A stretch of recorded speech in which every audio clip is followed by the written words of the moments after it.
Oh my gosh. Look at you guys pulling up to 8 people in the chat, 9 people in the chat, comments in the chat. Look at you guys. Y'all are here. Hello, hello. Happy Sunday. Welcome to the live. Let's give it up. Sorry I'm a little bit late. I misjudged my time. I was in the shower. And then I was on the phone. But I'm here. And so excited to see you all. Let me see what y'all are saying in this chat. Hey, Jada. Hey, Bestie. Going to pull up her chart. Yes, ma'am. Hi, Lee. Welcome. First time tuning in here from Storytelling Tarot. That's right. That's my girl. If you follow me and you don't follow her, you need to go follow her right now. I believe she was just doing an unboxing on her channel. So I appreciate you pulling up over here and everybody I'm hoping coming this way from that. So Marasia, hello. 12th house Leo. Welcome, welcome. What is that? Virgo rising. Yes, yes. Oh, sidereal.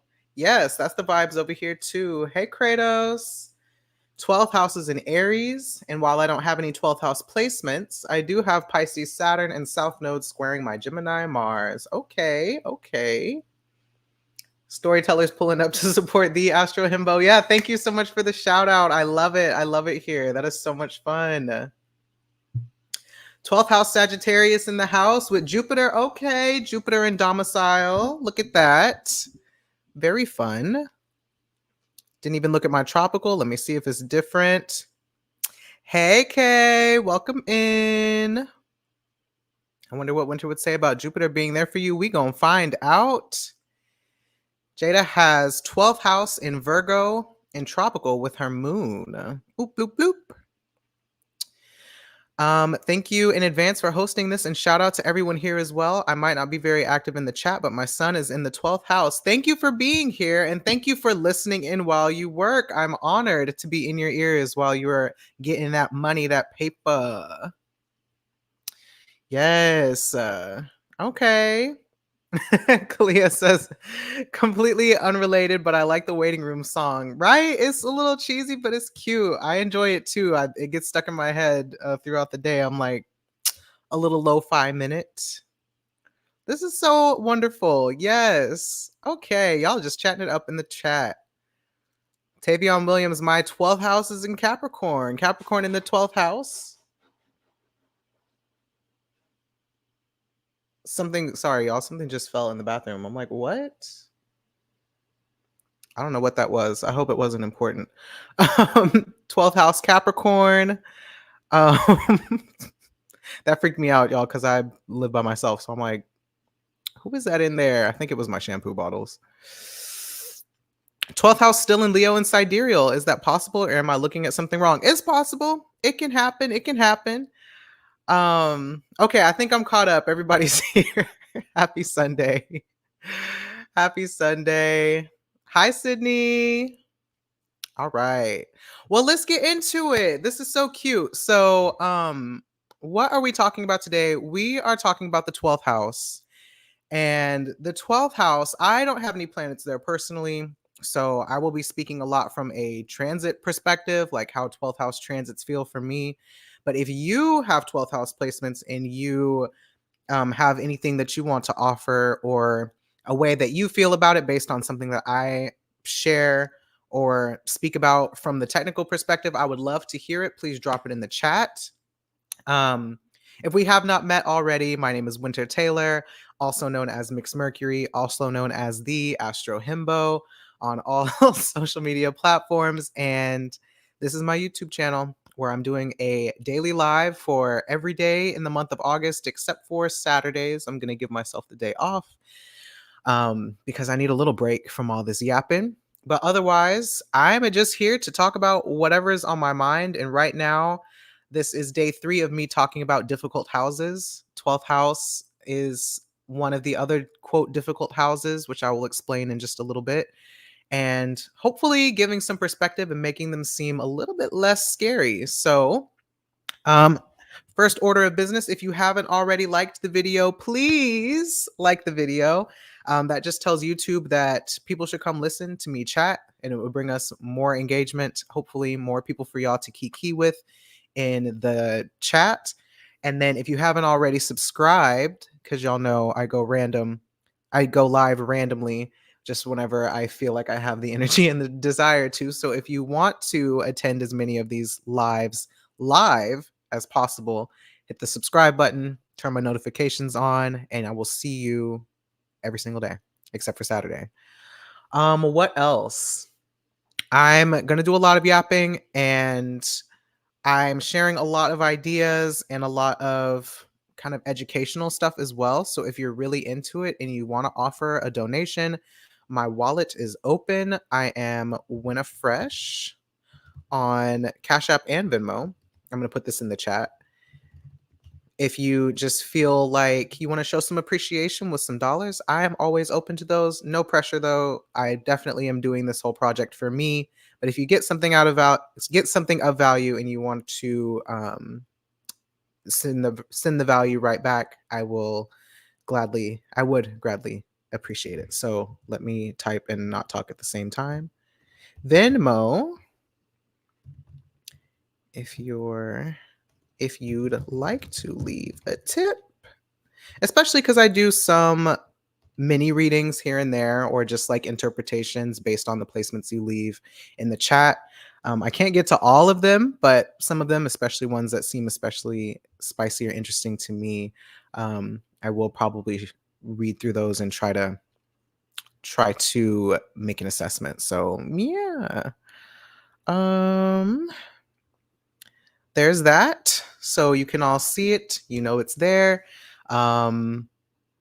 Yeah, let's get into it. Let's get into it. Okay, so to start, you already know what it is. Got my handy dandy astrotherapy journal guidebook. I'm gonna flip to page number whatever it is that has the list of house keywords and quotes. I believe that's page 15. So if you have one of these, you can take a look see. Designed by my wonderful and beautiful business partner, Emilia, also known as MZ. Winter don't see me yelling at him. I know I did pin it. Do you pin it by hitting the star? I hit the star button. So I don't know if that did it, but I posted it up there. Should I just leave it up? I'll just leave it up in the meantime. My brain is all over the place, child. Okay. 12th house. What are we talking about today? For the 12th house, we are thinking about, I have in quotes here, I withdraw. So that's going to say something about our relationship with the 12th house. And then we're looking at unfamiliar or foreign people, other countries, isolation, solitude, hospitals, and prisons. So yeah, I'm gonna leave that right there. I'll pull up YouTube a little bit later. Also, y'all, I finally got some mosquito dunks for the gnats, so I will be taking care of this gnat situation as soon as tomorrow.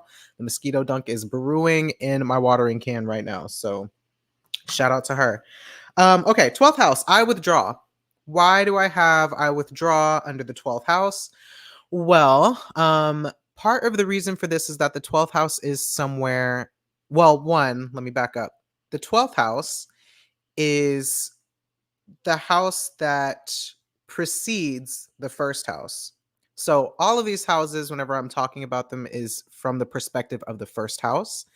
And the first house is the house of you. It's the house of the self, your personality, how you come into the world, and the impact that you leave on the world, right? So as much as a lot of people identify with their sun sign or their moon signs, the rising sign or the first house is really like you and those themes and characteristics that a lot of people kind of treat you or respond to you as. And so whenever you're looking at the houses or thinking about the houses, the rest of them in the chart are really in relationship to you in the first house.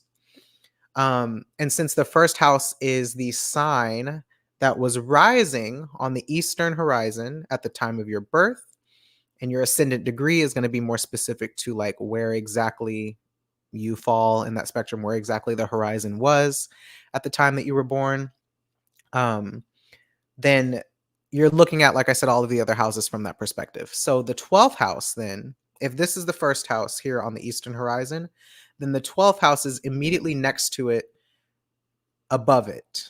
So the way this kind of works, the signs move like this around a chart. And so it's kind of ironic because even though we call it the rising and it's moving out of vision, the 12th house, I wonder if I can actually like show this. Hold on.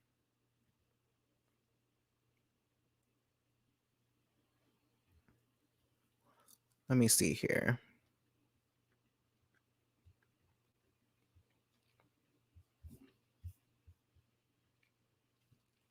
Because sometimes this stuff is easier to see with a visual.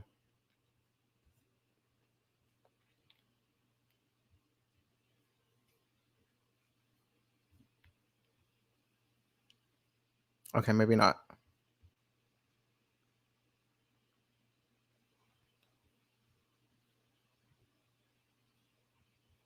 Yeah, it's not like Zoom where I can share. I mean, I could just share my screen, I guess, for this particular thing. Oh, the Matrix. Can y'all? Never mind. Fuck it.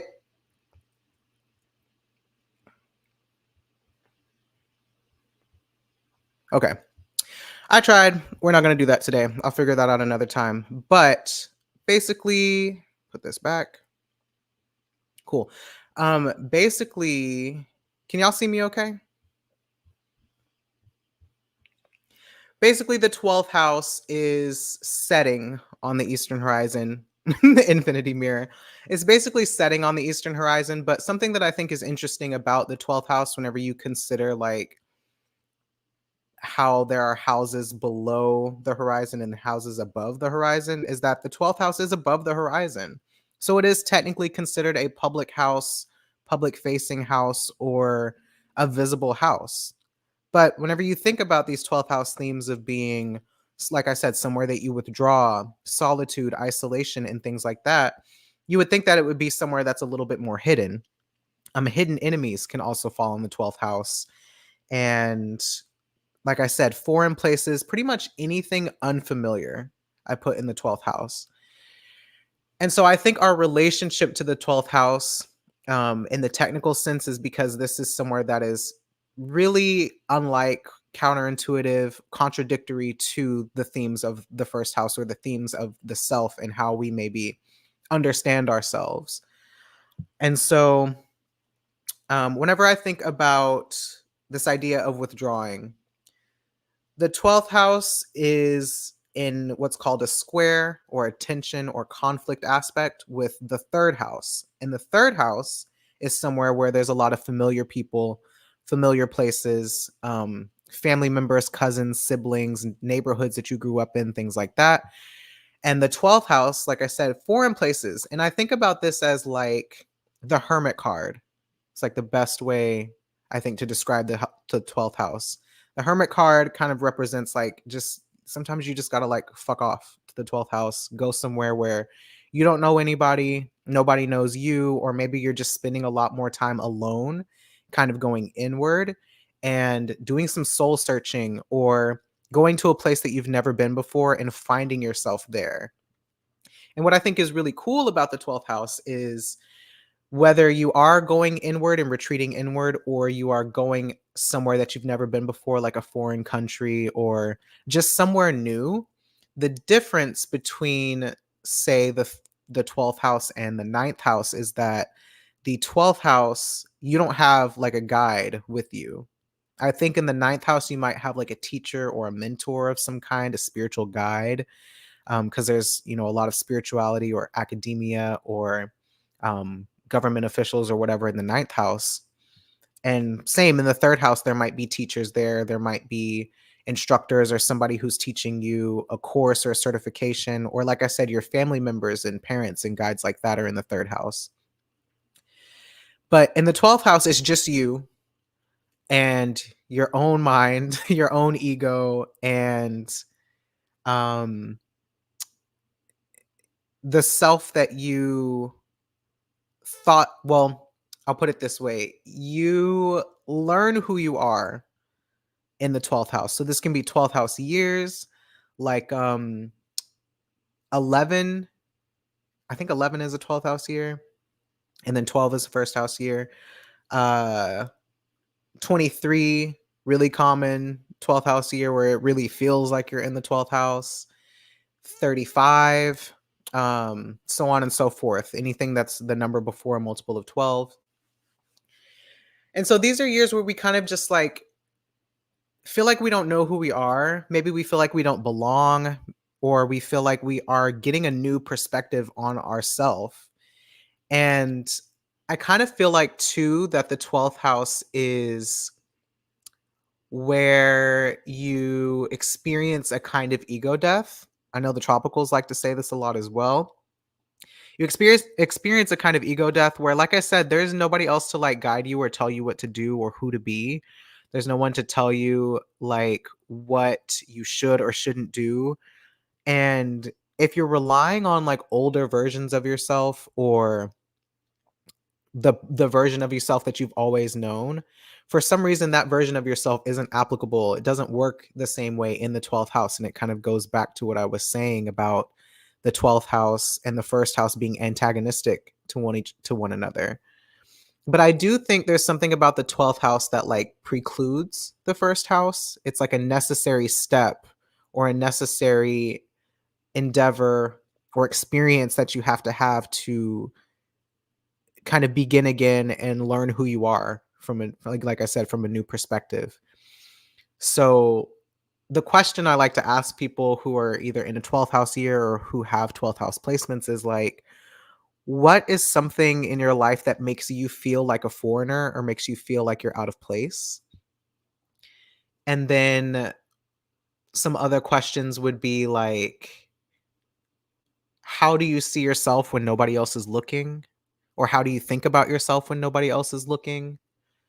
Or whenever you do venture to a new place, or you try something new that you've never done before, or you're in an experience where you have no like prerequisite knowledge, or just a lack of experience, a lack of familiarity.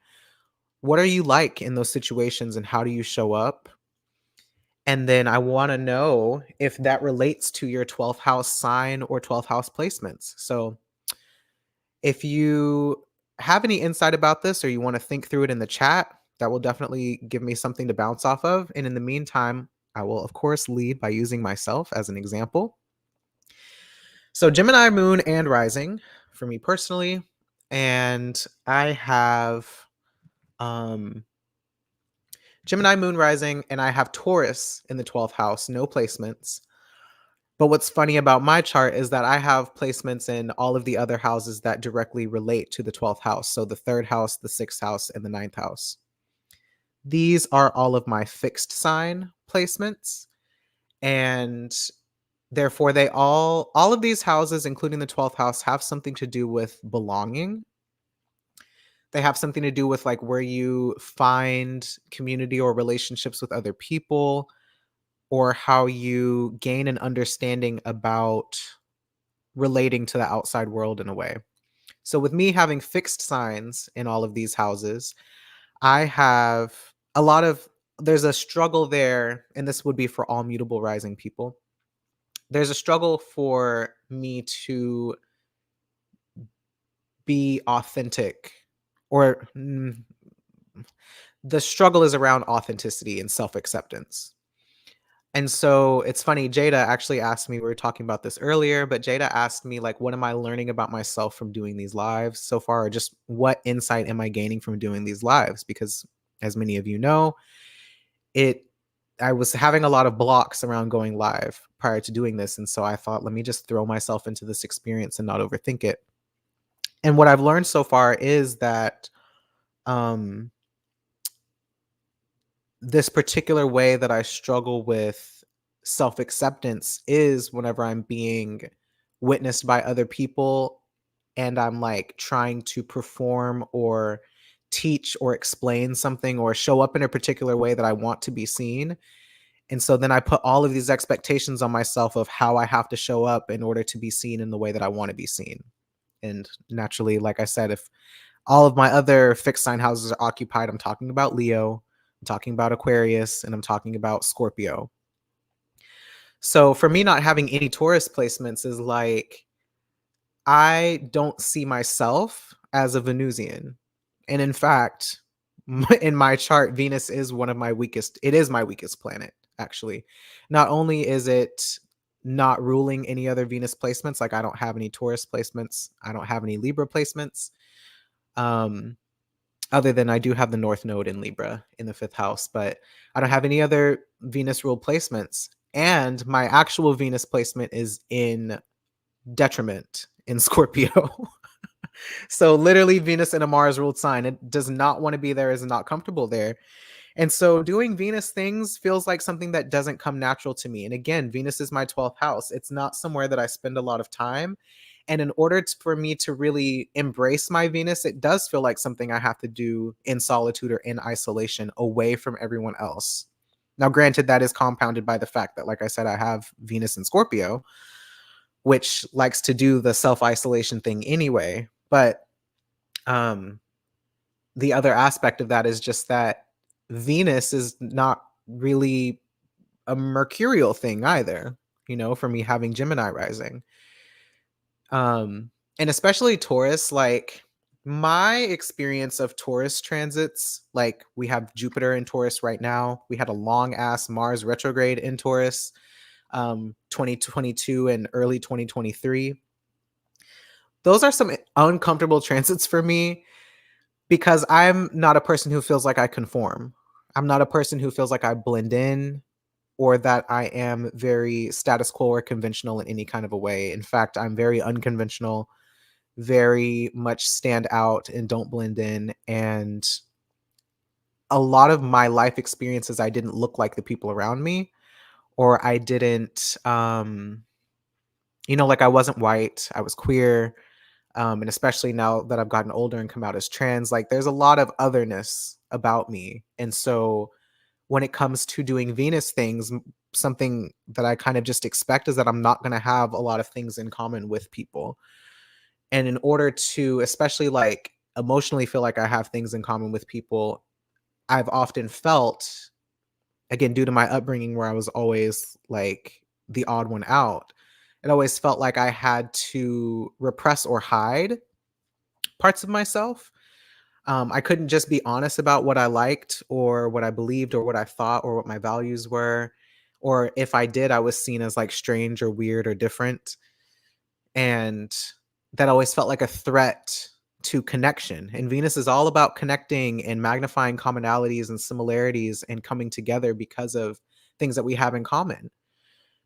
And so, yeah, having Taurus in the 12th house feels like in order for me to conform or to blend in or to fit in, I have to abandon myself. I have to be somebody else, or I have to adhere to somebody else's expectations of what is good and normal and cool, um, in order to be accepted or to gain approval, since Taurus is a lot about approval from other people.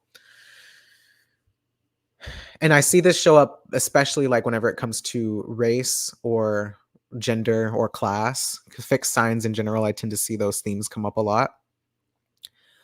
Um, and so yeah, all of that to say, doing these lives has really made me confront the ways that I struggle to just accept myself as I am and accept that I can show up as myself and people will like me.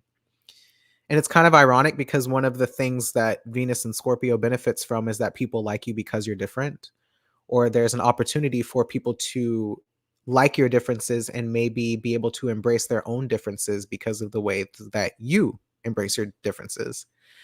But that can't happen if I don't embrace my own differences. So instead of always comparing myself to everyone else or to the way that I see everyone else doing things and showing up, I have to trust, Gemini, that one, who I am is enough and acceptable to someone out there, and that people will like me for me if I just be myself and show up and actually like give people the chance to reject me, which is another thing that comes up a lot with Taurus transits. So, um,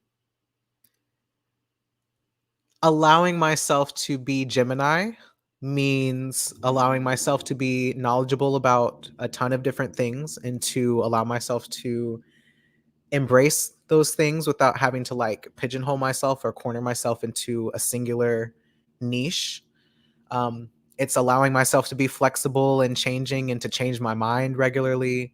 It is allowing myself to be curious and to wonder about people who aren't like me, and to also be open minded and welcoming to other people.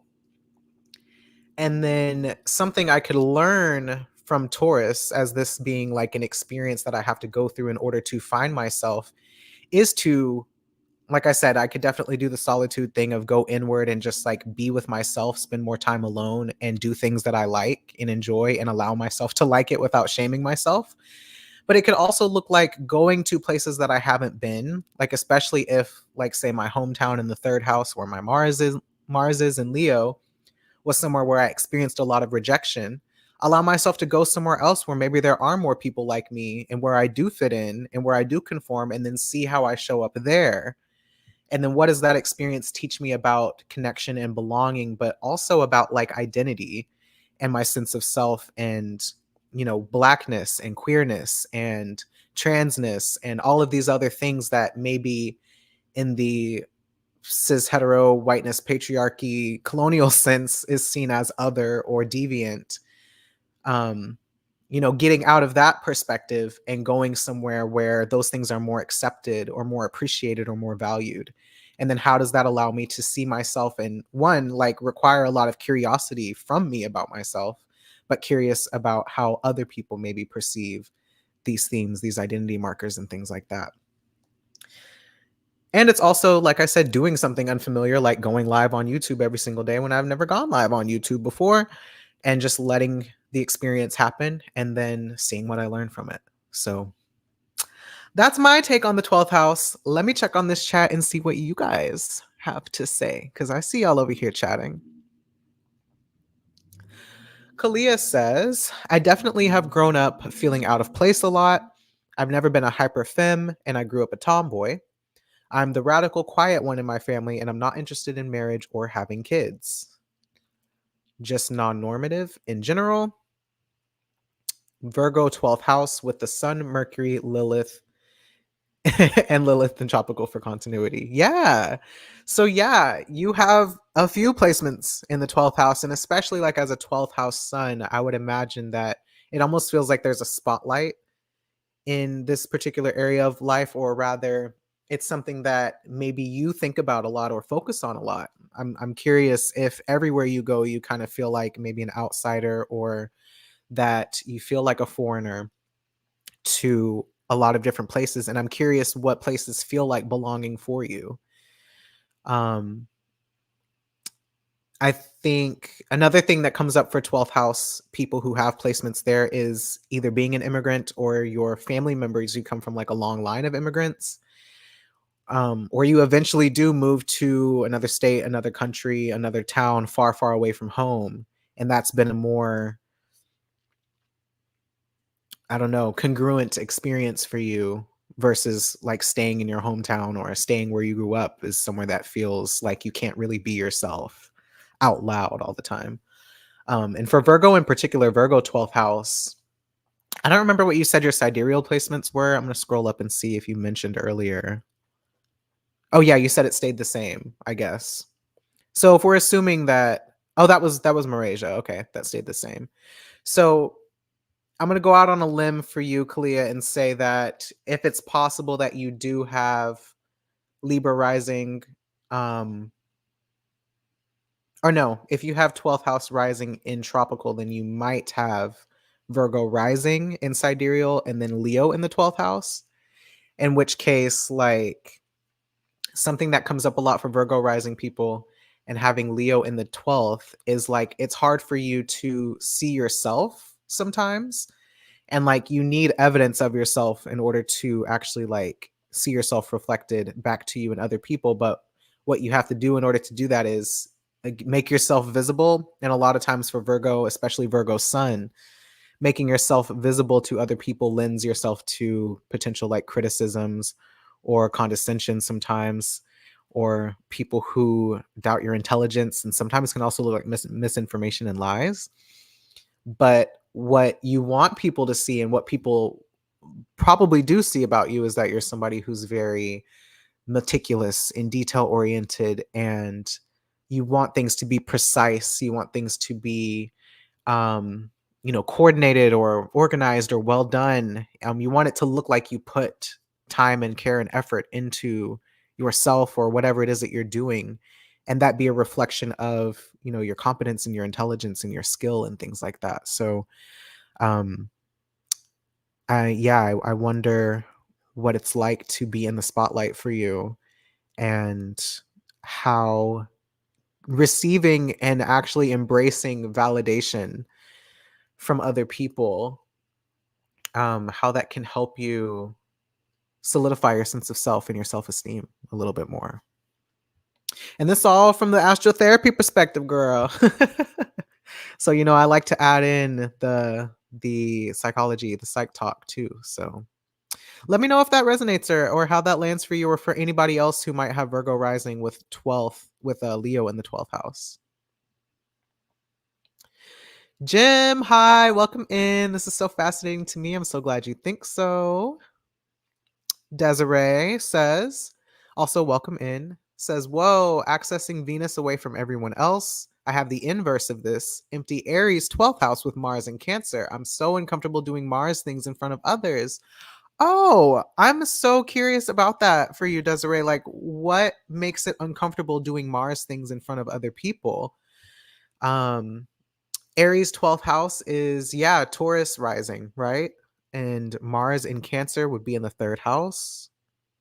Yeah, third house for Mars, for Taurus rising. And accessing Mars in solitude or in isolation, away from everybody else, feeling like you have to, or rather that you have access to your autonomy whenever you are by yourself or away from everybody else. Taurus, can be a bit of a well, I'll put it this way instead. Taurus likes to be pleasing to other people, likes to be, again, accepted and approved by others, and wants to magnify the things that we have in common. At worst, it can be like a tribalism kind of thing, or it can be a they not like us, you can't sit with us unless you behave and look and perform exactly like us. There can be a lot of that type of energy sometimes. And so, if you were to do Mars type things, in your case, I would imagine a lot of that's around your needs, or your authentic emotional expression, or your body, that exercising autonomy or individuality or your uniqueness, or even just performing your differences, would be something that feels empowering, maybe away from everybody else, but confronting when you're actually in front of other people and dealing with other people's response to you.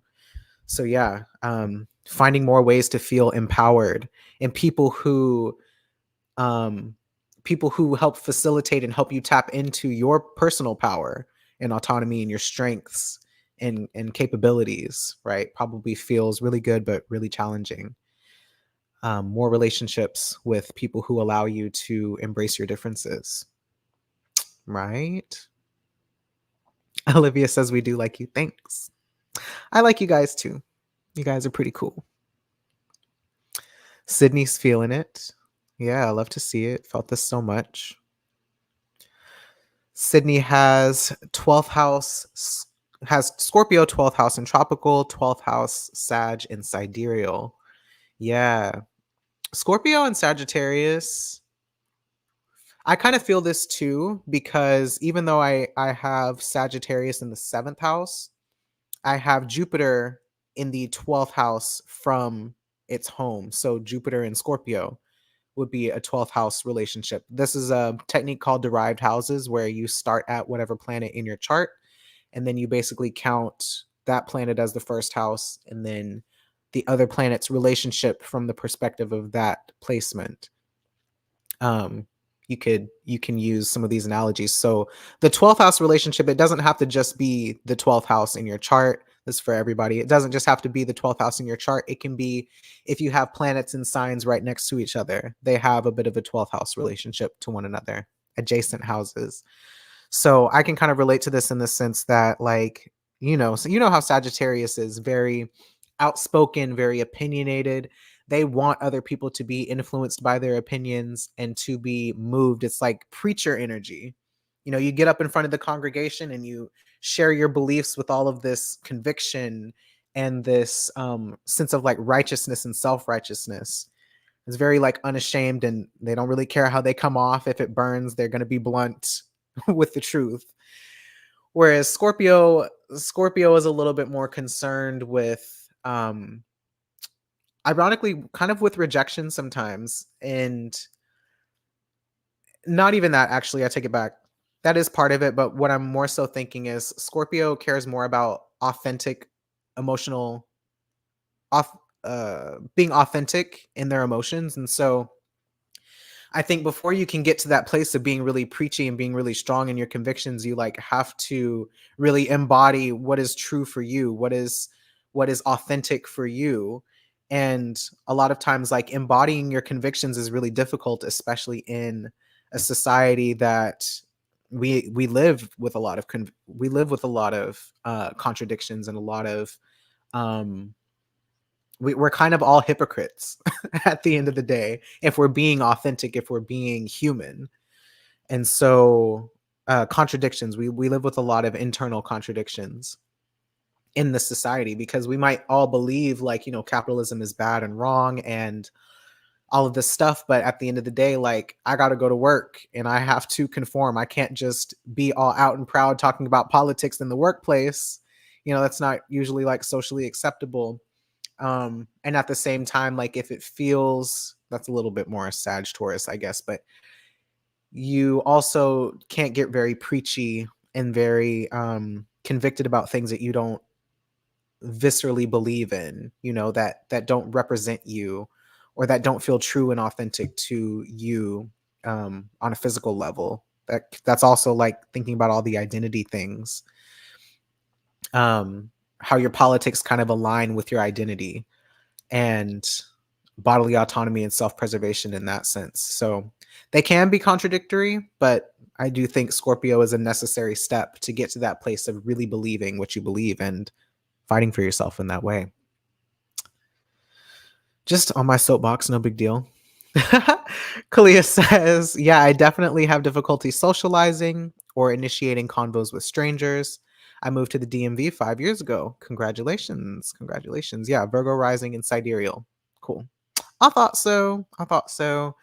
I'm glad that you can move somewhere that feels, yeah, it looks like that resonated. Yes, I need evidence of who I am, because I get concerned that I'm not correct sometimes in describing myself. So yeah. Um, and if I could really think about how to describe this, how it comes up for Virgo rising, it's like, I think being witnessed whenever you get it wrong is like a fear. I think that's a fear that Gemini and Virgo experience, but there's something about Virgo and it being material, it being like an earth sign. And so like the evidence is physical and everybody can see it. It's like not wanting, it's like working on a project in secret because you don't want anybody to see it until it's finished and it's perfect. But then how does that get in the way of people seeing your process and how you came to this revelation or this gift or this skill that you have? Like, people don't get to see you practice. And there's something humanizing about trying and failing, practicing and messing up and getting it wrong, or especially in conflict, like if people don't get the full story of, everything that happened, and don't get to see all of the parts of you, then they can kind of fill in the gaps, going over to the Pisces and fill in the gaps with their own stories and narratives. Sometimes it's just like for Virgo, like you got to tell your story. You can't you can't not tell your story, and people need to hear you tell your story. Otherwise, they're just going to keep being wrong about you and who you are. So I don't know, but I know it gets tricky, right? Like, and especially with all of the wounds around being critiqued by loved ones and never being good enough, right? All of the earth signs, all the earth signs, Capricorn, Virgo, and Taurus, like really struggling with being enough sometimes because of all of the criticism that comes with it. So I feel you. I feel you. Desiree says, I'm a Virgo sun who hides everything from everyone. Visibility is scary. It is. It is. Being in the spotlight is scary. And that's something that I think Leo really can teach to all of us, and why I'm here doing this as your resident Leo Mars. Jim says, 12th house Saturn in Aquarius. It feels like I'll never have a sense of belonging from a family of immigrants. Home feels like borrowed belonging. Borrowed belonging. That's really interesting. I wonder why you phrase it like that. If you're curious, if you're interested in commenting further.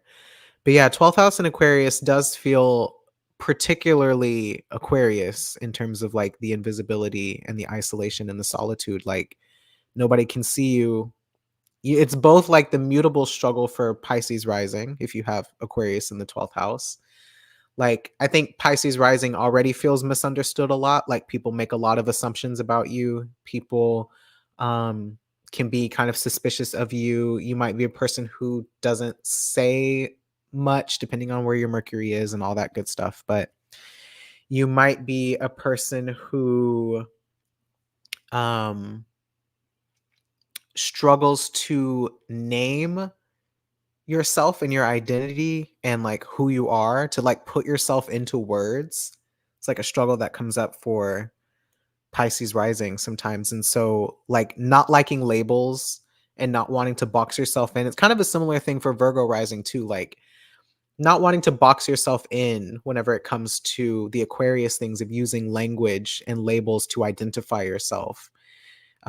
You want to contain mute um, you want to contain multitudes, and you want to be versatile and flexible, but it feels like whenever you name yourself, or if you affix yourself to any type of one identity, that can be constricting sometimes too. So that can also contribute to this feeling of not belonging anywhere, is not knowing how to talk about yourself or identify yourself to other people. Jada says, yeah, so real. Also a sidereal Virgo rising. Indeed, indeed. Desiree says, yes, I only remembered / reclaimed my autonomy once I started living alone. I'm also high masking autistic, which makes it really hard to not conform all of the time because it feels safer. Absolutely. Absolutely. Yeah. Um, you said it all. I don't even need to elaborate, but that's true.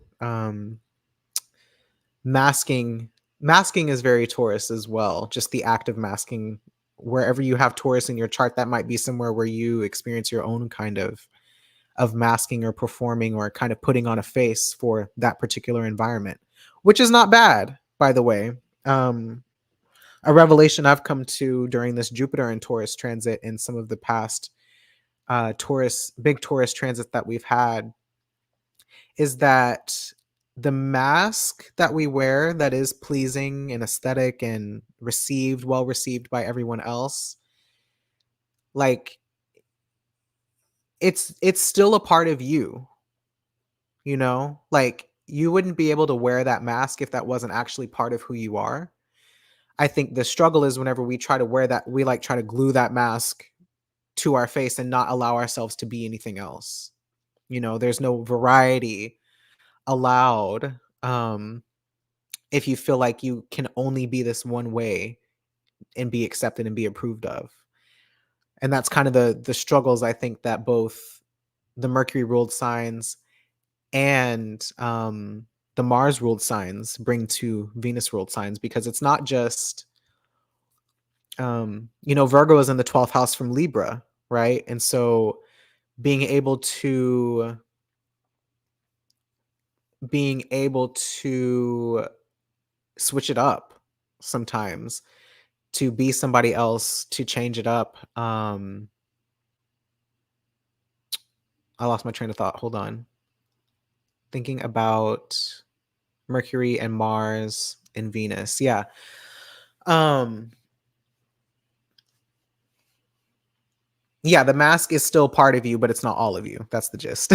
And so Mars allowing you to embrace your differences, Mercury allowing you to switch it up, basically, is what I was getting at. Marasia says, what does it mean to have the rising and the 12th house the same? I'm guessing it's something about being seen, especially with Leo. So yeah, and I see Jada also responded, are you using whole signs? So yeah, whole sign houses. So whenever, some context, whenever I'm talking about anything astrology, I'm always talking about it from the sidereal perspective, which usually puts most people's signs one sign back, and then the whole sign house perspective. And so I can't pull it up on this computer. I haven't figured it out, but I'll show y'all on my phone what this looks like. And it'll just be flipped on the camera. But hopefully y'all can see this. If I can get it to focus, maybe. What do I gotta do? There it goes. Yeah, so do you see how there's one sign for each house? Yeah. So ideally, I just think it's easier to read charts this way. Some people read charts in Placidus, which looks like a chaotic mess to me, and I personally just can't. I don't like it. I need cut and dry lines. And so when you have one house per sign, it makes it easier to talk about the relationship between the signs. Which also, speaking of, shameless plug, I do have a free post on my Patreon that describes house and, well, it describes house relationships and like aspects. So that's also something that I get into a lot in these lives where I'm talking about houses. So if you're curious about that, like I said, that is a free public post on my Patreon, patreon.com/mixmercury.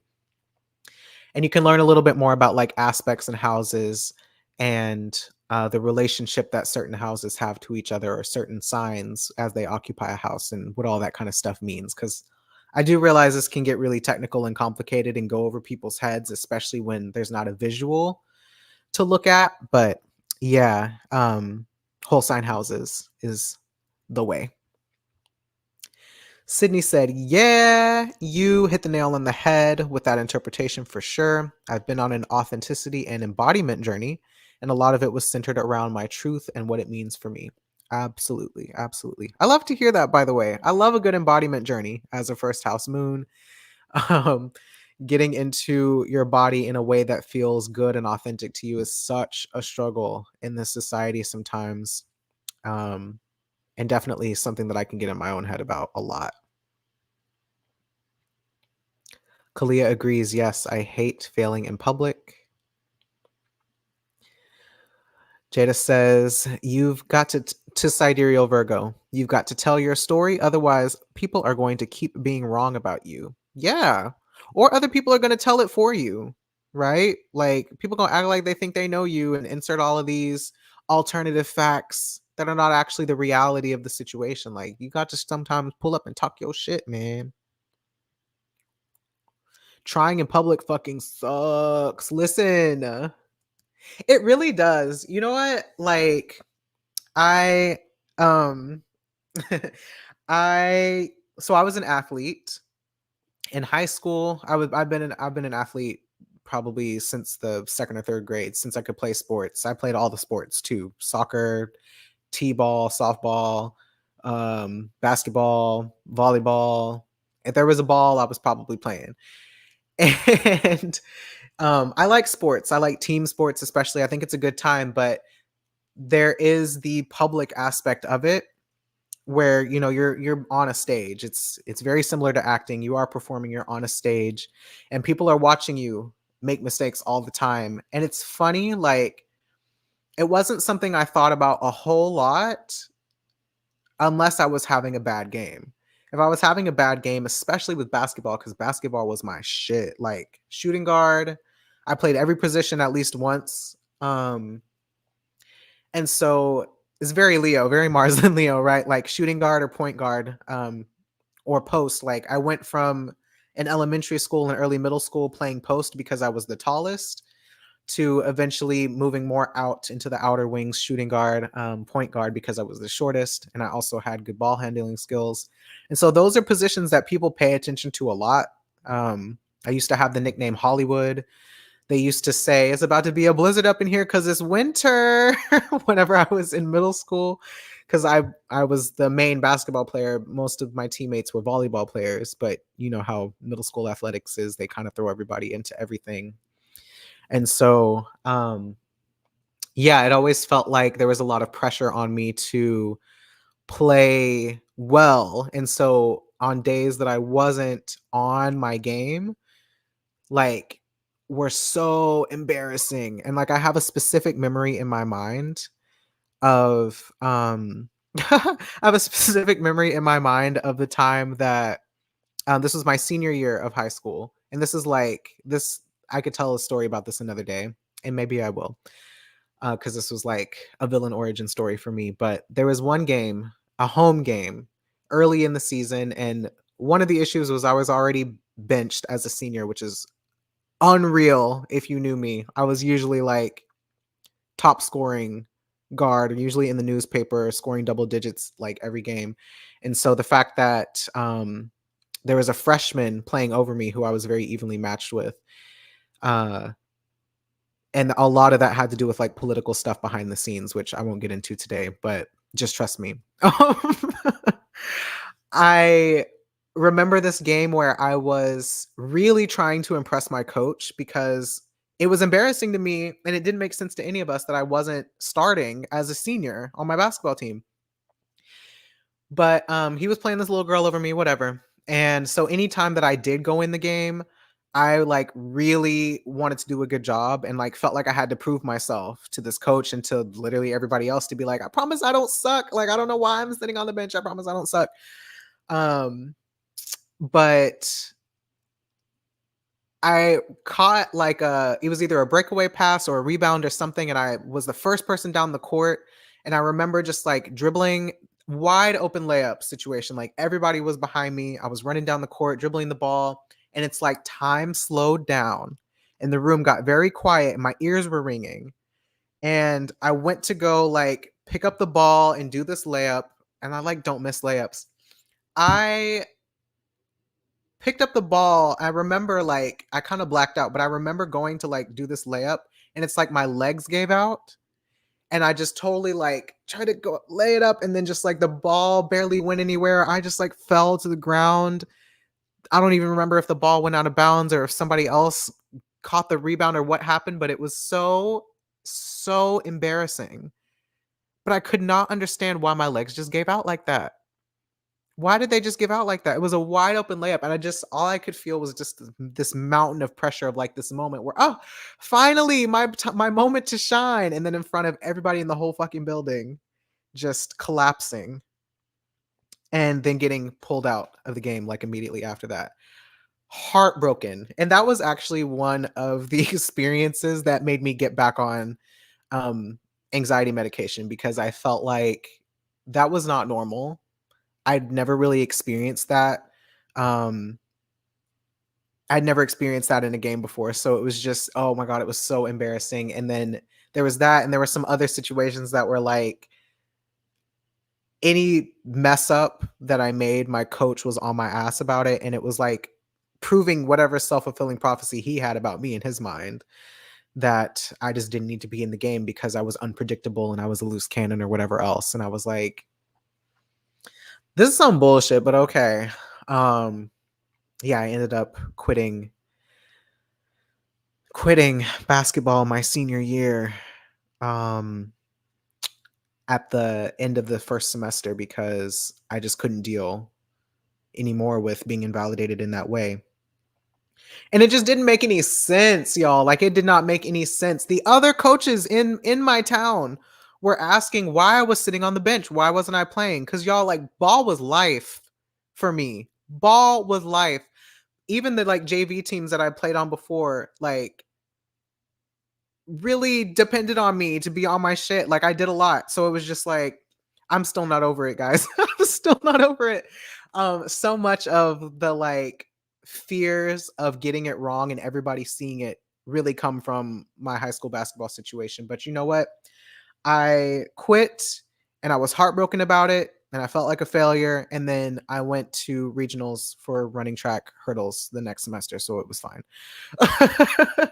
But yeah, that's some more of my lore. And also, just while we're on the subject, one of my intentions for doing these lives is to share more of my lore because I feel like I don't talk about myself and it's very cringe to me to actually talk about myself. Cause like this guy's so full of himself, whatever. But I have a lot of stories. If y'all know any other people with like strong Scorpio placements and especially like Scorpio, Venus, and Jupiter, like we have stories for days that you would be shocked about. Um, but yeah. So anyway, all of that to say, I didn't fucking conform. And somebody said, I like that y'all are relating. Also, like I always hope that when I share something that y'all actually relate and it's not just me like sucking my own dick. But um, hold on, let me see what y'all saying in the comments before I get distracted. Um, being belonging anywhere rarely feels like it's mine. It feels like it's someone else's. Ooh, ooh. Moment of silence for that because that was deep. That's deep. I'm going to try to come back to that because I might have more quotes, but I just want you to know I'm not glazing over that. But I am going to read some of these other comments before I lose my train of thought. So thank you for sharing that, Jim. Jada was quoting me. Utility player. Yes. I mean, hello, Gemini, like versatile, adaptable, quick learner. Gemini and Leo, we're some people who can pick up anything and be pretty like good at it after a few attempts. It's just like I don't know, my brain is set up like that. So learning how to do learning how to do things is fun. It's challenging. I like being a beginner sometimes because it's like the challenge of learning something new can be fun, but yeah, doing it publicly is very uncomfortable because people have to see you not be good at stuff. But then, people like watching other people learn, you know?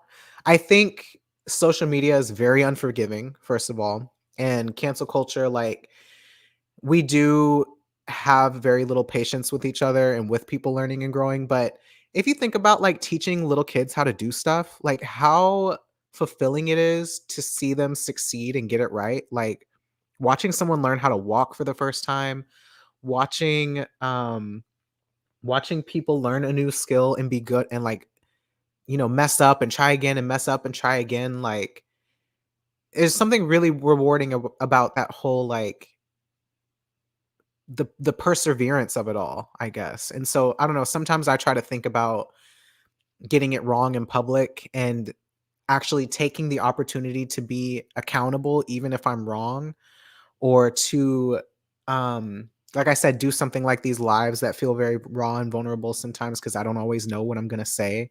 And to say something awkward or to say something weird or whatever and then recover. Like, I don't know. I think that's something that's really satisfying to witness. But I also realize that a lot of people can get frustrated with seeing people not get it right the first time. So I don't know. I feel like it's very human to try and fail publicly.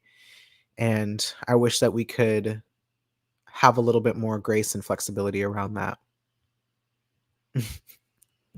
Y'all like my little basketball story? That's cute. It was a time. I loved playing basketball. That is a critical part of my lore. You're critical part of your lore too, but with volleyball for sure. Absolutely, absolutely. Hate and ask coaches. And you know what? Somebody said that it sounds like this coach was threatened by me, and he might have been. I don't know why. I wasn't the only black person on my team. Fortunately, there were other black people on the basketball team, but I don't know what it was. And if you ever watch this, coach, or any of my other coaches, or any of my other teammates, or whatever, like, just know I was doing my best.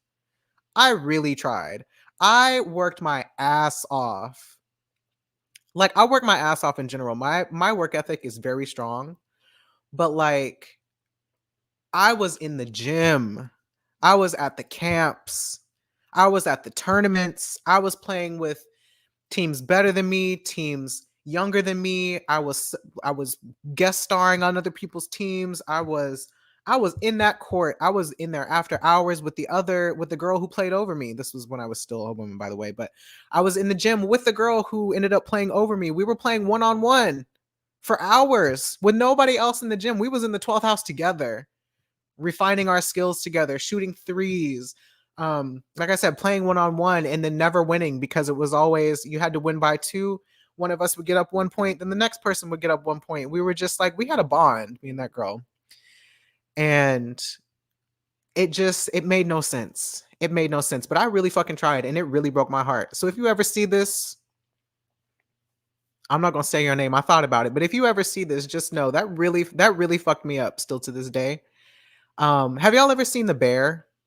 I know this seems unrelated, but if y'all saw the most recent season of The Bear, oh, I don't want to spoil it though. Never mind. But just know there's a scene where Carmi speaks to his old chef, and just know that that's like I felt that scene so hard because it just meant so much to me, and to not be seen in that experience was really defining. Was a really defining experience for me. So I don't know if he was threatened by me or not, but if he was, child, I'm a man now, so it didn't even matter. It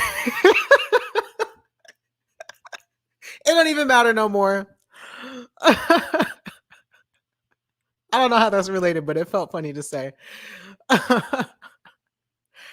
Yeah, this is confirmation for me somewhere because I had a basketball personal Hall of Fame moment, and it's definitely 12th house related. Yes, yes. Y'all want more stories? Oh my god, I got stories for days. Um, I got stories for days. I'm literally doing the same on my TikTok. So felt, dude, it's been a freaking journey. Bring us more lore. Yeah, I really admire people who are dedicated to their TikTok game because TikTok kind of scares me in the hyper visible sense where people can just like stitch your shit and you can be the main character of the week, same way that you can on Twitter, but it's you speaking in your face and everybody can see you like that. That makes me so nervous because my one of my biggest fears, even with doing these, is that somebody clips up my stuff and takes something that I say out of context and then villainizes me and then cancels me. So I really be having faith in my audience that you guys can see me be a person and um, um, give me grace if something weird ever happens, and trust that with all of the personal work and self-help work that I do, that I will hold myself accountable at some point. But people say that they want accountability and they don't really be acting like it. Truly a struggle. F them people. Hell yeah. You know what scene I'm talking about, Desiree? Yes, thank you. Lee says, and I've been saying Lee, I hope it's Lee, or if it's Lay, let me know. I think I have Scorpio in the 12th house in sidereal. My Pluto, Jupiter, and Mars are all there too. See, you get me. You get me because I got Pluto, Jupiter, and Venus there. So we're like this. We're like this, but you got the Mars on top of it. And yeah, Mars and Scorpio in the 12th also feels very like the isolation is heavy.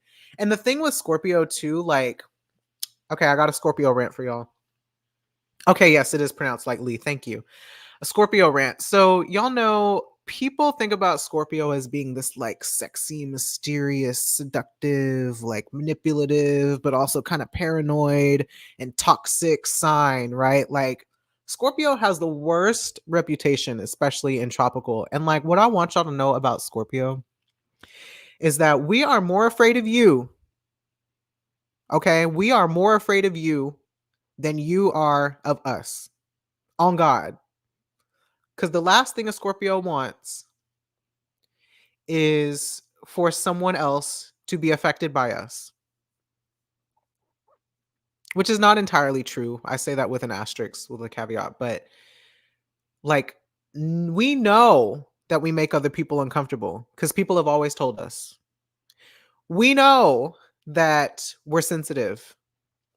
We know that there's something about us that is taboo, that stands out, that makes other people aware of the parts of themselves that are taboo and that stand out. Like, we know we are everybody's scapegoat. And some astrotherapy about Scorpio, if y'all think this is interesting. Wait, hold on, I'm cracking up.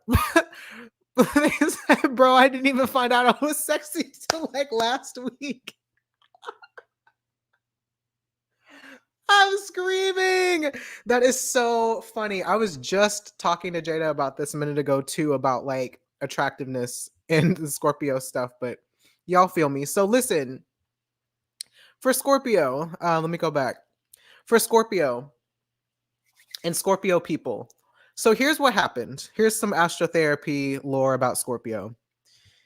When we were young, we were the children who were kind of the black sheep of the family in one way or another. And because of that, it made us easy targets for everyone else to project their uncomfortable feelings onto. And what I mean by that is, we were probably neurodivergent. We were probably very sensitive. We were probably emotional and emotionally expressive. We were also probably very anxious in some kind of a way. And I don't fully know how to put this into words, but it is kind of like a psychology thing where in our family unit, for whatever reason, because we were so sensitive, like in the nervous system sense, like literally sensitive, we picked up on we all the water signs kind of do this, but we pick up on other people's feelings, other people's emotions. And so because we pick up on other people's emotions, um in this unconscious way in the family unit, what ended up happening is we would probably be the only ones in the family unit that would express the thing that nobody else wanted to feel, or that felt the feelings that everybody else didn't want to feel.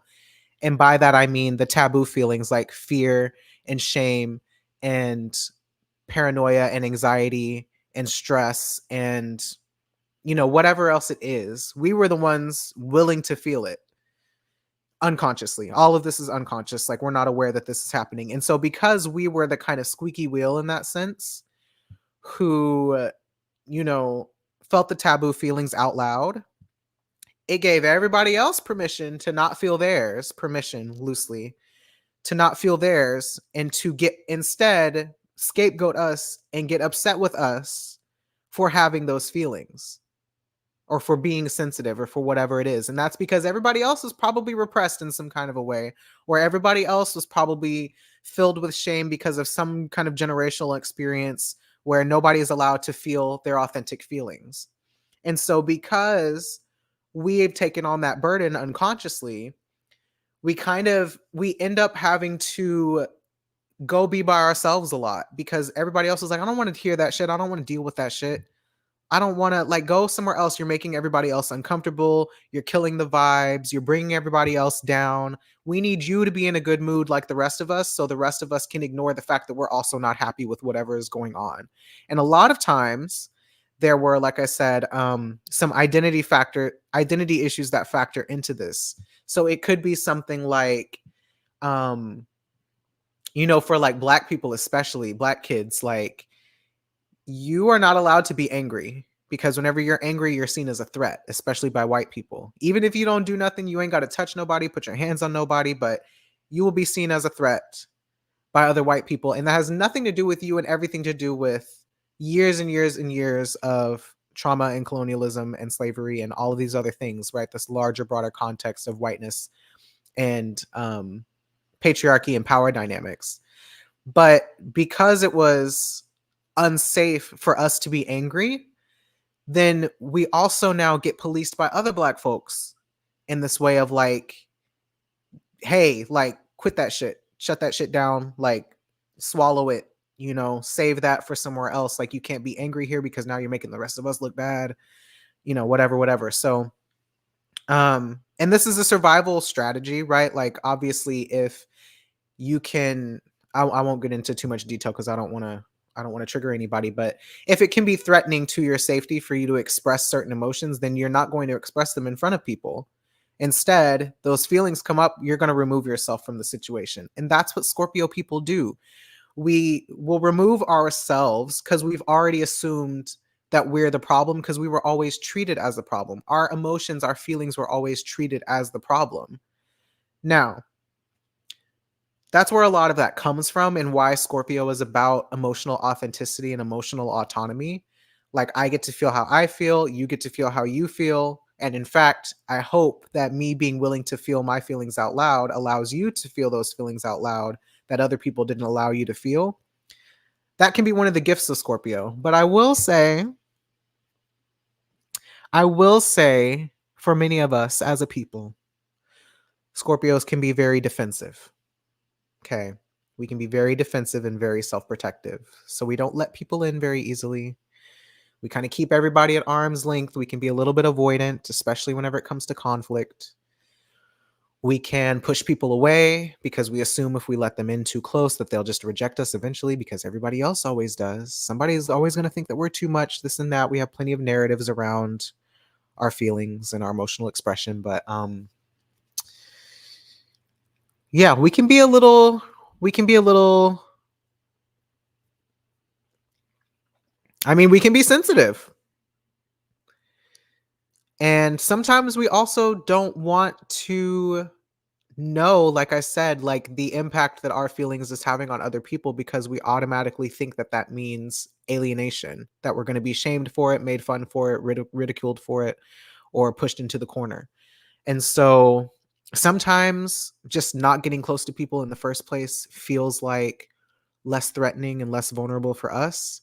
So we might be like 1 foot in, 1 foot out of relationships. There might be a lot of like push pull kind of things going on, or you just might not really know us. So the mystery part of it is warranted and it makes sense. But, a lot of times we're not trying to manipulate you.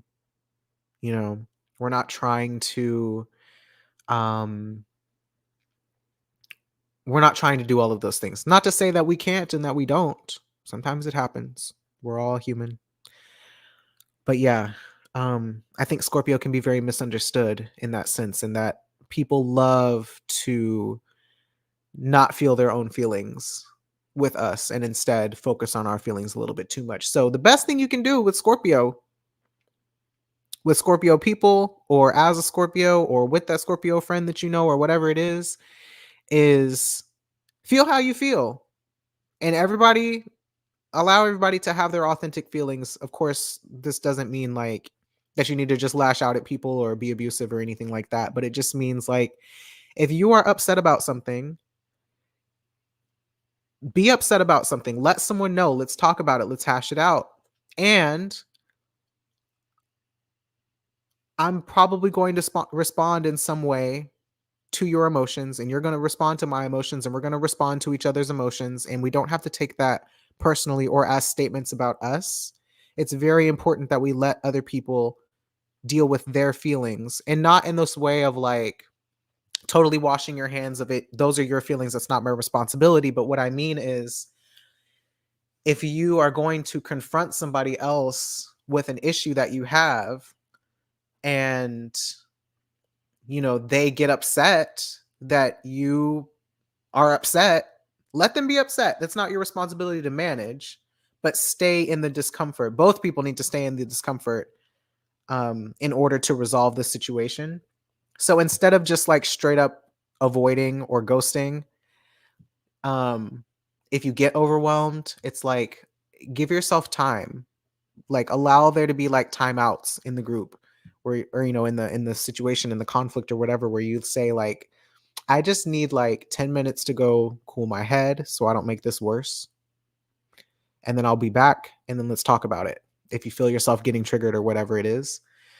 Or if you are trying to address an issue that you have with somebody, instead of letting everything build up until you eventually blow up on someone, it could be worth it to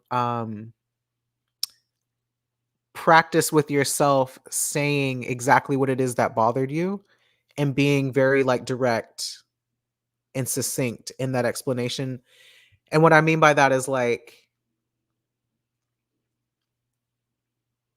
a lot of the time, the things that we are all, not just Scorpio, but that all of us are upset about or that we want to bring to other people, it's not like the end of the world, even though it feels like it. So it's like validating to yourself that you that it's the thing that you're upset about is not like the end of the world, but it did upset you. And I feel like when you can kind of regulate yourself in that way before bringing the issue to someone else, then they receive it a little bit better because it doesn't feel like this thing that happened between you is the end of the world. It's like, oh, okay. Like this person is bringing something to me. We can talk about it. It'll be uncomfortable, but we can get through it. I was talking about that with a Scorpio friend earlier this morning today. So okay, I think that's all I wanted to say off my Scorpio soapbox, but I just had to get that out because I see Scorpio getting a bad rep all the time, and I just want other people to embrace their Scorpio too. That's all. That's all it is. So I hope this was helpful to somebody somewhere. Thank you for the side. Thank you for coming with me on the side note. And thank you for that, Shirley. I know y'all probably were like all up in the comments and I haven't seen them, so I'm just gonna kind of scroll through these real quick and then get to it. Um yeah, uncomfy level of visibility, preaching on the accountability point. The Scorpios feel me. Scorpios feel me. Yes. They'll have so many placements there. I have 0. My 12th house is just ruled by Mercury, which is in my Pisces 9th house. Please stop being mean to us just because we mirror those darker sides of yourself. Yes. Exactly. My siblings. And they get punished for it. Yes. Mars and Leo gang, I'm with you. Sydney says, my baby sister, man, I feel so bad for all of the shit she had to process when we were younger because she has an 8th house stellium in Scorpio. Oh, God. In the 8th house at that. Taboos on taboos on taboos, child. Mm-mm-mm. The gratuitous punishment. Literally being on punishment for emoting too much and too loud. And like I said, because I don't want anybody to get the wrong impression, we absolutely need to do our part in learning some self-regulation and learning how to de-escalate in ways that don't involve us just straight up leaving. We do have to figure out ways to de-escalate and how to become a little bit more comfortable with knowing that other people aren't always going to like how we feel or accept or receive well how we feel. But there is a lot that we teach other people by saying, no, this is how I feel. It's like when someone tries to weaponize your feelings against you, those are the moments where this is me, this is coming from me with all my Leo Mars pride of saying like, yeah, that is how I feel and I'm not going to be ashamed about it. Like you can't shame me out of this feeling. So yes, I am sensitive. Now what? Do we want to stay in relationship with each other? Am I meant to just sit here and keep putting up with all of this shit that clearly nobody else likes, but everybody else is too afraid to say it? So I guess I'll say it. I'll martyr myself. Like, this is not cool. I'm sure I'm not the only person who feels this way. So, if anybody would like to have my back, that'd be great. But this is how I feel, and just laying it out there and letting it be your truth, but without attacking other people or blaming other people or shaming other people in the process, because that's usually where it gets kind of mixed up. So yeah, my nose is itchy today. Y'all feel me? Okay, hello. Hello. So yeah. Um okay, almost been 90 minutes. Does anybody else have any other itchy nose means you channeling? It does? I didn't know that. I did not know that. I haven't really known like I know others have called me a spiritualist and a diviner and all of these things, but I have struggled to take on that label myself because I feel like I don't know what it feels like when I'm channeling. That's something that I'm learning. But I will say when I'm in readings with people, and here's one more thing I can land on. Um here's one more thing I can land on. a personal lore story, or maybe a behind the curtain story. So when I'm doing readings for somebody, especially astro readings, and I kind of, the way my brain works is I reverse engineer astrology. And what I mean by that is, like, normally people go to astrologers and they're like expecting the astrologer to just like read their chart and read them down and tell them a lot of things about themselves. And so I'm not like that. I mean, I am a little bit, of course, because I'm still going to lead with, like, some leading questions, some themes, and some really broad explanations. But when I'm looking at a chart, I don't always, automatically know what I don't know. There's a lot of stuff that I don't know in addition to all the things that I do know about a chart. Because a lot of that stuff is stuff that is unique to y'all and that y'all have to fill in the gaps about, right? So if I have a hunch about something in someone's chart, but I don't know what it is and I can't articulate it, and I need to like get that information out of the client for the things that I'm seeing to make sense, I ask questions. And if you've had a reading for me, you know how this goes. I like introduce some topics similar to like what I've done with the 12th house. Like, oh, so your 12th house is about like withdrawing and solitude, isolation, feeling like a foreigner, blah, blah, blah. You have this house there, da da da da da. What is a way that you experience all of these themes, if at all? Like, what's your experience? And so I'll be listening. And while I'm listening, I'm looking at the chart and I'm looking at all of the other placements in the chart and trying to understand, all while you're telling me the story, how all of these other themes in your chart relate to this question that I asked. And it's very intuitive because the rate at which I'm processing stuff is like faster than I can keep up with. But like with astrology, you have to take the entire chart into consideration because everything is interacting with everything else. So if I'm asking you a question about a house, like I'm also looking at the planet that rules that house. And then I'm also looking at how that planet interacts with the other planets in your chart. I'm also looking at this relationship of this house to the first chart. I'm looking at a lot of stuff. So there's a lot of information. And how I know what to lean into or to latch on to is that somebody will say something and then I'll get a chill.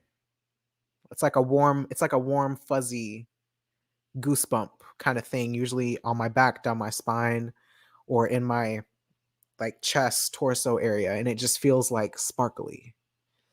And I didn't realize for the longest time that that was my intuition being like, pay attention to that. But once I kind of realized it, I was like, ooh, I should follow that thing that they just said, because I just got this like rush and it feels like drugs. It feels so good, but it's like, ooh, I'm so glad you said that. That makes so much sense. Like, then we focus on that. And um that's usually like what guides my sessions and the questions that I ask and why I tend to focus on certain things more than others. And sometimes they don't even be like related to what the person came in to talk about that day, or even sometimes like what I thought we were going to talk about. It takes us down a different path, but for whatever reason on that day at that time, that's what we needed to talk about. So I just follow it. And I also do that with my coaching sessions when I don't use a chart. And kind of just in general, I've noticed it happens a lot more now that I pay attention to it and I follow it. I notice it happens a lot more than I realize in a lot more situations. So I try to pay attention to that. So all of that to say, um, that's that's what clairsentience is. Oh, okay. I didn't know that. And Lee, you experienced that too? Okay, I'm so glad you described it like that. Yeah. I mean, because it's like astrology, if if I, especially me as a mercurial person, like if I were to sit and like analyze every single detail and every single thing that someone tells me, which I used to do really early when I first started doing readings. I thought everything was important. And so I was just like constantly mining, trying to figure out like what what the truth is in the conversation, but I like um didn't know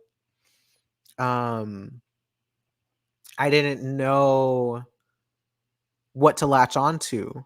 And that's, something I could only learn through experience. And so, yeah, the more I did readings, the more I was like, okay, it's not like conducive, or rather it's not what's the word? It's not efficient for me to deep dive into every single thing this person says. Like, I need to figure out what it is that I need to be listening for, and then started getting the little chilly things, and I was like, oh, this is the thread. Follow this thread, and then so on and so forth. So yeah, and that like changed the way that I listen in readings too. And now adding in this coaching course, that changed my ear even more. There are some other things that I listen for now too, instead of um because like there's a thing with like Mercury ruled people will get this. If you have a strong Mercury, Gemini, Virgo placements, whatever, like shit, I just lost my train of thought. Child, what was I about to say? There is, oh my god. The information just fell out of my head. Um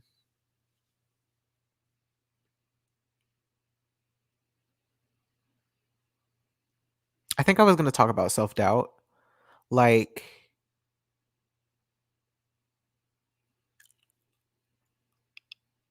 oh, that's what I was going to say. Taking things at face value. That's what I was going to say. And taking things literally. So this is definitely the case with astrology, but I really was able to like work on this skill with coaching. And me and Jada kind of talk about this too, because Jada's also training to be a coach, transformational life coach. And she's doing discovery calls right now, by the way, if you want to help her get her hours in. But I'm also doing discovery hours, or discovery calls, not discovery calls, but consultations too, if you're curious and you haven't gotten a reading from me before. So plugging me in, the homie. But yeah, so like taking things at face value. Let me get back on track. So people, especially whenever it comes to relationship issues. I mean, this is really with anything, but for me and from my perspective as a relationship coach, people will come to me with a relationship issue, and what they think is the problem and what I hear is the problem are two different things. They're not different, but they're what the client thinks is the problem and like what they're focusing on. I'm like listening for something layers underneath that. And that was something we had to learn. It was like different layers of listening in my coaching book. And there's like the first level of listening, which is like listening from the first person perspective. Like, what would I do if I was in that situation? And oh, I can relate to that because one time I went through this thing and da da da da da. Like, most people are relating to each other on that first level of listening where they're seeing themselves in the other person's story or conversation or whatever. And then the second layer of listening is a little bit more curious, like you're trying to see things from their perspective and put yourself in their shoes, and like really embodying their experience from the outside. And then there's like a third level of listening, which is very like you're listening in between the lines of what people are saying, which is way more intuitive in terms of you're watching body language, you're listening to people's tone of voice. It's very Pisces, right? Like you're seeing how they hold their body when they tell a certain story, or the words that they use to describe something. There's like all this extra information out in the ethers that you can pick up on at this third level of listening. And that's the level of listening you want to be at as a coach and as an astrologer, as a diviner, whatever, because you're hearing what people say, but you're hearing underneath it, what do they really mean with what they're saying? And so I can't think of an example of this off the top of my head, but that's basically like once learned how to kind of do that, then when I hear people's problem, whenever they're sharing whatever the problem is that they want help with, I start asking questions to get to what's underneath that problem, because it's usually not the thing on the surface. There's something probably down here and all the way over here that they're not even in touch with just yet, that I'm like, I need you to get in touch with this thing over here that I'm hearing from you, because from my intuition is kind of leading me like, this kind of feels like a thing. And it's not that I'm like telling the client that this is how they feel or what they think or whatever, but it's something that I'm trusting myself as the quote expert or whatever professional um person who's trained to listen in this particular way, to bring awareness to this thing that is maybe unconscious or that they're kind of unaware of, that I'm picking up on. And I'm allowed to be wrong. Sometimes I'm wrong, but just me being curious about whatever this is that I'm picking up on will help the client get to that realization usually on their own. And there have been plenty of times too where what I thought something was going to be from maybe my level 2 or level 1 listening perspective is way different than what the reality is for the client, but because I'm tuned into whatever that unseen part of them is, they're able to get in touch with it. They reveal the information. And then I'm like, wow, that's what that is. I had no idea. But that's a very interesting thing. And then, we can work on it from there. So, uh, yeah, all of that to say, clairsentience, that's very cool. So I'm gonna go back up and see what y'all said. It feels exactly the way you described it to me. Okay, okay. And you probably feel spirits too. Have you ever felt a presence that you couldn't see, maybe now or in the past? If I have I?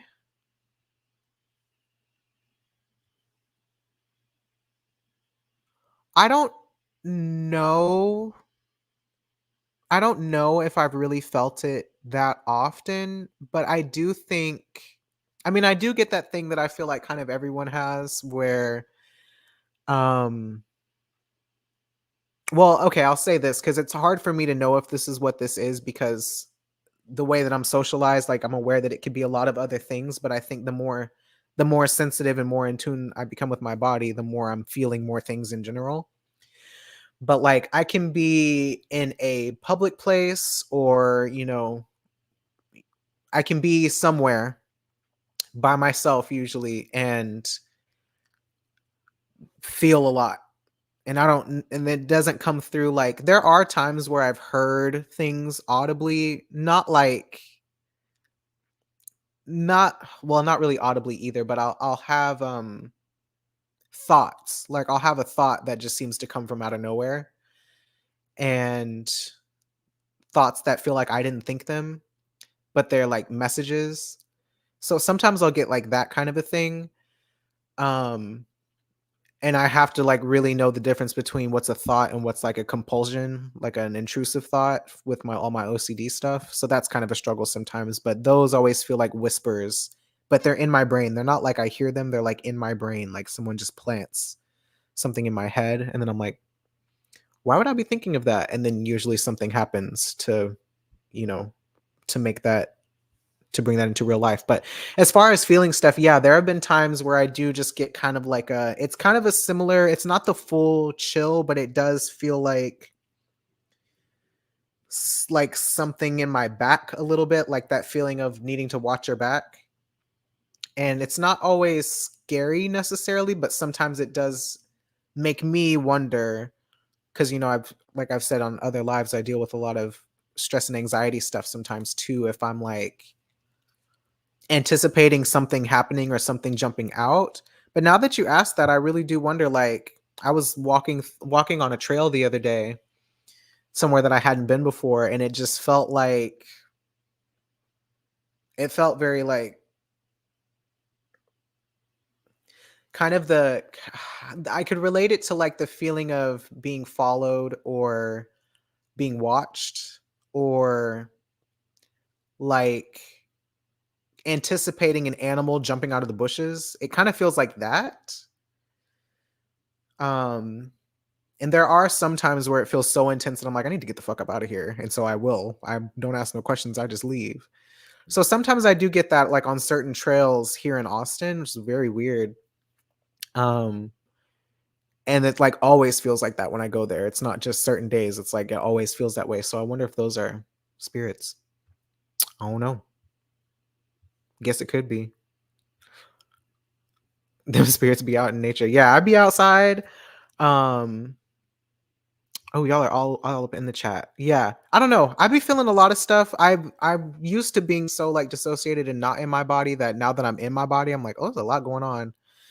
There's a lot going on in here and around me, and I don't know what everything is, but yeah.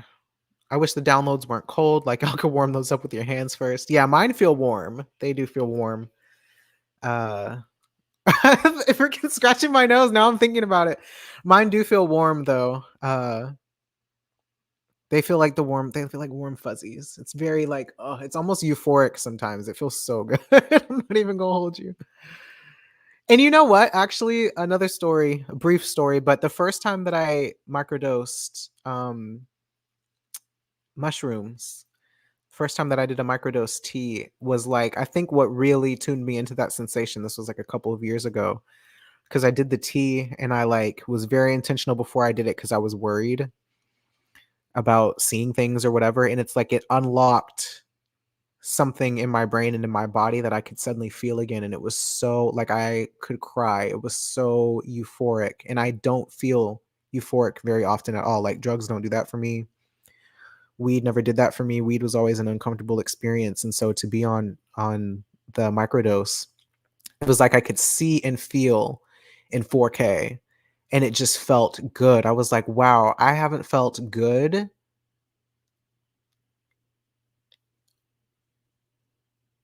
I'm not gonna say ever, but it's been a very long time. It was a very like childlike, raw experience of just joy and pleasure that was like constant waves of that euphoric, warm, chill thing. And so yeah, those have been more pronounced ever since then too. Like it gave me unlocked some more pathways.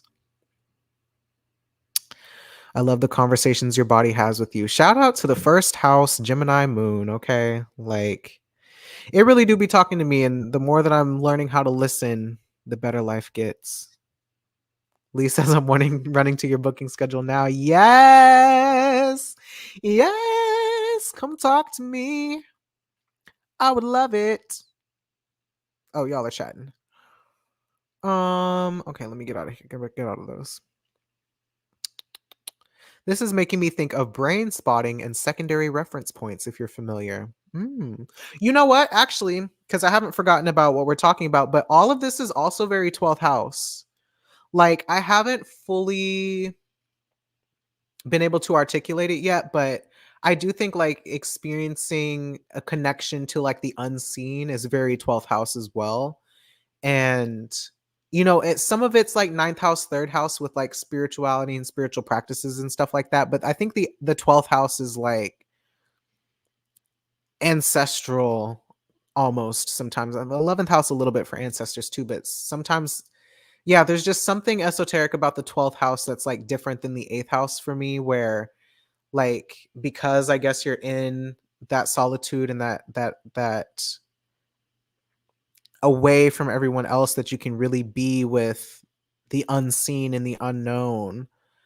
That yeah, things like this, like spirits and spiritual um powers or whatever you want to call it, like how you get tapped into spirit, I think also happens in the 12th house for sure.